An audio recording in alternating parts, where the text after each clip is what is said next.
Chicken प्रेमी सावधान कारण कुकुड़ा फार्म को नहीं वैज्ञानिक देइछन्ति भयंकर चेतावनी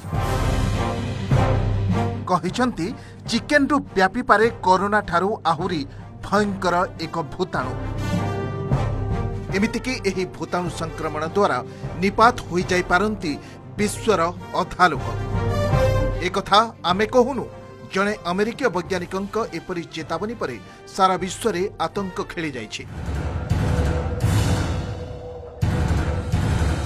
अमेरिकीय वैज्ञानिक डॉक्टर माइकल क्रेगर एही वैज्ञानिक जनक ही देइछन्ति एमिति चेतावनी कहिछन्ति मानव समाज पई विपद आनिबाकु जाउछि कुकुड़ा फार्म।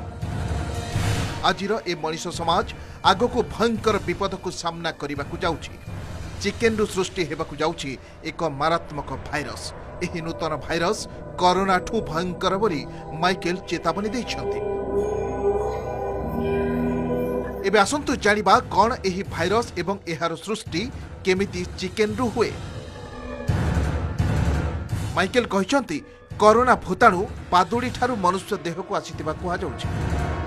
ठीक सेमिति चिकेन फार्म सृष्ट एही नुआ भूताणु मनीष ठारू मनीष को संक्रमण हेबार अनुमान करा जाउछि।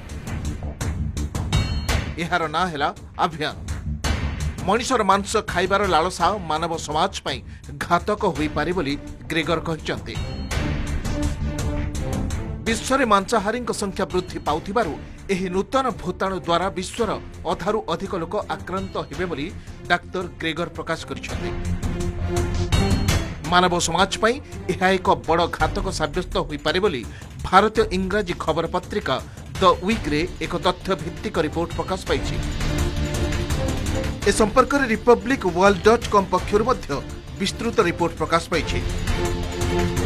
अभियान भूताणुर सृष्टि पई कुकुड़ा फार्म गुड़िक दायी बोली डाक्टर ग्रेगर कहिसंति। से मत देइछन्ति कुकुड़ा फार्म गुड़िक रे परिच्छन्नता उपरे विशेष ध्यान दिया न जिबारु एवं छोटिया जगार अधिक कुकुड़ांकु रखा जिबा द्वारा कुकुड़ांक देहरे एही भाइरस सृष्टि होइथाय। अति कम स्थान रे कुकुड़ा मानकु रखिबा द्वारा सेमाने डेणा हलाई पारि नथांती। सेमानकर मल जोगु अधिक अमोनिया गैस सृष्टि होइथाय जा द्वारा कुकुड़ा माने रोगाग्रस्त होई एही नुआ अभियान भूताणु सृष्टि करिथांती। प्रथम थर पई 1997 रे हांगकांग रे एही मारात्मक अभियान फ्लू देखा जाइथिला जहा पई सेठारे 1.3 मिलियन कुकुड़ांकु हत्या करा जाइथिला। तथापि संक्रमण को संपूर्ण निपात करा जाय पारि नाही।